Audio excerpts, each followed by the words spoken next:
Hello, everyone. Welcome to today's special episode of GeoInterview, where our guest is Mr. Varun Ghosh, the first ever Indian origin Australian senator who made history by taking his oath of office on the Bhagavad Gita. Senator Ghosh, previously a barrister and a long standing member of the Australian Labour Party since he was 17, earned his honours degree in Law and Arts from the University of Western Australia and a master's degree in law from Cambridge University in the UK. We are delighted to host you today, sir. Thank you very much for having me. I'm excited to be taking part in this interview.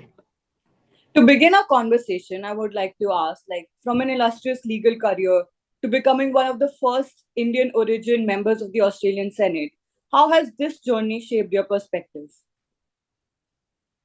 Well, thank you, and that's very kind of you to say. I think all of us are shaped by our background and our experiences and the people we meet and who are important to us, our family, our friends, our colleagues. My family background, both my parents are born and raised in India, as well as that cultural background, being an Australian of Indian origin, is a part of who I am, and it certainly shapes my perspective in a number of ways.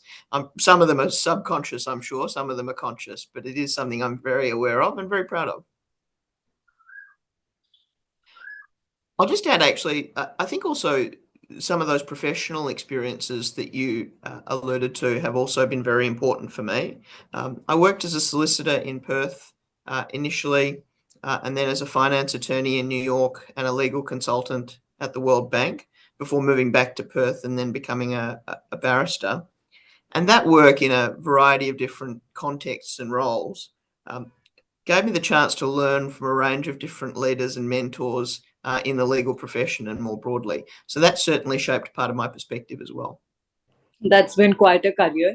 And you mentioned that your parents moved to Australia. So we know that the Australian population comprises of approximately 9.7 lakh of Indians. What are your views on the significant contributions to bolstering Australia's economy, as well as the growing representation of the Indian community in the Australian political landscape? So I think at an initial level, the numbers speak for themselves, as you've identified. There are some 975 or 76,000 Australians of Indian origin at the last census, and I think there are some 673,000 Indian-born Australians who are here now. And that contribution has been made across a number of levels. I'll just draw your attention to a report actually commissioned by the Department of Foreign Affairs and Trade a couple of years ago, and it's called Australia's Indian Diaspora, a National Asset, which really outlined at a number of different levels the contributions that the Indian diaspora are making in Australia, and it's a great thing to read. Australians of Indian origin are well represented in Australia's business, legal and academic communities, and of course in the medical and scientific field, where there are a number of Australians of Indian origin working as doctors, nurses and scientists here. Though it's perhaps been a bit slower, Australians of Indian origin are now finding their way increasingly into more public-facing fields like journalism and politics, and more importantly, you're seeing Indian Australians take on representative roles in parliaments and in governments around the country. There are probably now almost too many to name, but in my home state of Western Australia, there are a number of MPs of Indian origin. There's Jagadish Krishnan, Yaz Mubarakai and Kevin Michelle in the state parliament, and myself and then my federal colleagues, Anita Mascarenhas, the member for Swan, who are in the federal parliament. So that's certainly an increase over time. As an aside, I was in the Pilbara with Kevin Michelle a couple of weeks ago, and we discovered that actually he was born in the same town as my grandfather was, in Tiruchirappalli. So it's a big world, but it's a small one in that sense as well. More broadly across parliaments in Australia, you're seeing greater diversity at a number of different levels as well, and that's cultural diversity, gender diversity, and a variety of people from different backgrounds. And that's a very good thing for Australia. I think with you setting an example, we can see a lot more Indians coming up to the Senate and in more political roles soon. So, speaking about Indians in Australia, as someone who has experienced being an Indian origin student there, how do you view the current situation of Indian students pursuing higher education back in Australia? And what potential do you see for positive collaboration between Indian and Australian youth? Well, I think as matters stand, there are a really large number of Indian students studying in Australia, and they not only add such richness to the university campuses that they're in, but also the ones that stay and work in Australia and the ones that go back obviously gain that perspective. And so it forms part of, I think, one of Australia's great opportunities in the coming years, which is in higher education. And I think that the links between Australia and India should continue to grow in that respect, and there's benefits to both countries in that growth. In terms of the youth, I think there's a lot of Indians who come and study in Australia. I think there are comparatively less Australians that go and study in India. And I think that's certainly an area that can be improved and increased because it would offer Australians a tremendous perspective into Indian culture and life and the economy and the country more generally. So that's certainly an area where I think we can see hopefully more exchanges between young people across Australia and India.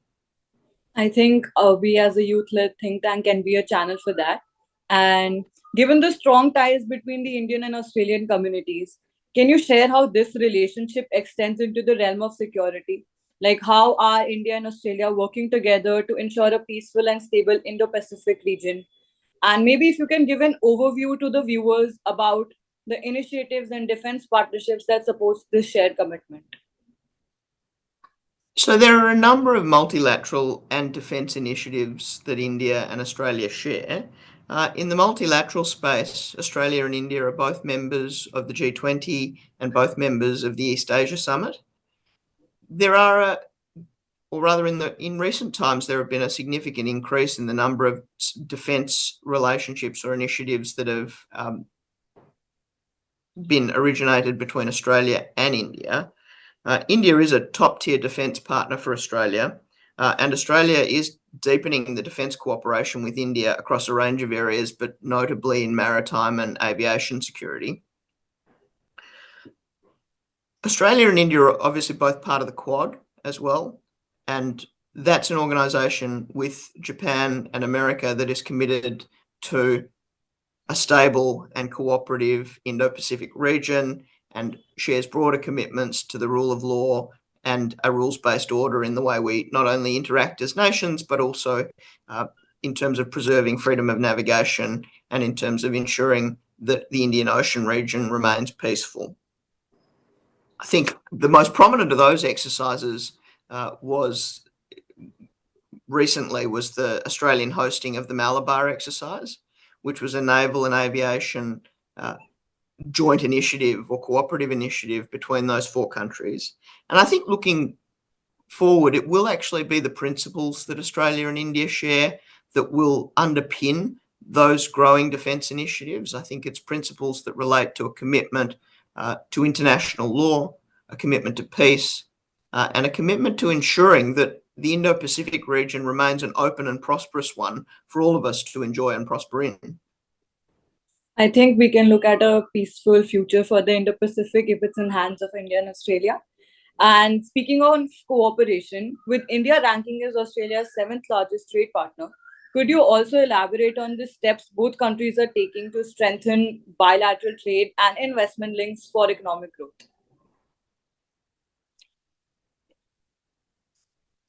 There is no doubt that as the economic focus of the world moves to the Indo-Pacific, and that's occurring across the board, that the opportunities for Australia and India to cooperate in trade and in economic initiatives is only going to grow. We obviously have the Australia-India Free Trade Agreement that was signed relatively recently. That took some time to negotiate, but it's now in place. And India is continuing to grow as a source of Australian exports. Perhaps the most interesting, and I'm from Western Australia, and there's a reasonably strong resource focus in my state, and certainly a significant part of the industry. in WA is related to the resources industry, but we see really exciting opportunities for cooperation, most recently in critical minerals. And I think it was last week, or perhaps the week before, I was in Darwin for what's called the Darwin Dialogue, which is an initiative that brings together critical minerals players from industry, business, and government to talk about the way to develop that resource further, or that series of resources further. And it was no surprise to see that the Indian High Commissioner was there as well. So I think critical minerals is one area where Australia and India have a bright future of cooperation. Um, Continuing on the conversation on minerals and talking about something that is more pertinent to the current decade, we're all aware that Australia has signed the Paris Agreement in 2016. Now, how has this commitment manifested in the form of government initiatives to address issues like climate change and to mitigate carbon emissions or to transition to cleaner sources of energy?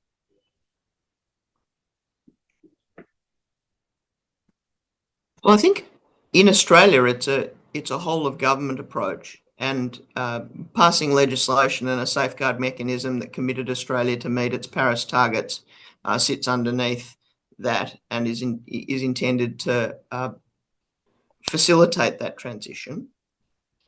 I think over time we'll move away from, for want of a better word, dirtier sources of production of electricity to cleaner sources of production. But that's going to take some time. Our investments at the moment are focused on clean energy and improving the amount of solar, for instance, that Australia relies on, the availability of wind power, to a lesser extent, some more experimental technologies. And I think I always see this as both a wonderful opportunity to protect the environment, but also from Australia's perspective, and I suspect from India's as well, an opportunity to build capability in the green economy so that we can not only ensure that we bring down global emissions, but we can ensure that the transition and the process of doing that is one that's fair and just, particularly to people who are on the harder end of that from an economic perspective, or to people who are more vulnerable to the changes that both the transition will bring, but also some of the early effects of climate change. You mentioned about the lawmaking procedure. So, on a lighter note, I would like to ask you, how has your experience so far been as a senator? It's been wonderful. I've been in this job for about 3 months now. That means that I'm on the lower end of a number of very steep learning curves, and I'm trying to get up those learning curves as quickly as I can. But it is a fascinating job. The people I'm interacting with have been incredibly supportive and welcoming, and yeah, so far I'm incredibly excited. I am also aware of the enormous responsibility that comes in this role, and I'm working as hard as I can to try and fulfill that responsibility. But it's been so far so good. So thank you for asking. Okay, so in conclusion, considering the majority of our audience consists of youth, primarily students, and as a scholarly successful individual, what advice would you offer them on leveraging unique strengths to contribute to building a better world? So I think I'm cautious about offering too much advice, because I think everyone can be different, and what works for some people may or may not work for others.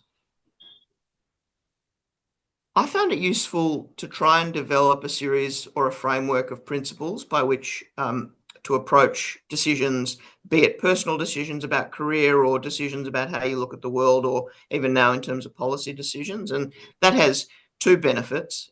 The first is that it lets you stress test any conclusion you reach against those principles. And then hopefully over a longer period of time, you develop a coherence across the things that you're doing, or the position framework. In terms of general advice, I mean, I think it's not always easy to know how things are going to pan out, but many of the things that are common to Australians and Indians are relevant in terms of advice as well, which is a commitment to getting good education, working incredibly hard, And then there's an enormous amount of luck involved. I mean, that's my experience as well, is that I've been tremendously fortunate in the opportunities that have come my way and the things I've been able to do. So I think developing that sense of, or that framework or set of principles that you want to guide you, and for each individual, they may be slightly different. Staying committed to always learning, and that's not just in formal education, it's also in the workplace and it's also in your community as well, is if you're constantly curious and learning, then you're never standing still. You're always adding to your skill sets, or you're adding to your knowledge. And then the third element is you've just got to work incredibly hard. And if you do those things and you get lucky, then things usually work out. I think that's some amazing advice. I would be personally applying it to myself as well.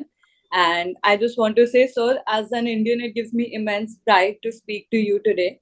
And I hope that we, the team GeoStrata, gets this opportunity again soon. I thank you for speaking to us, and I hope you have a nice day.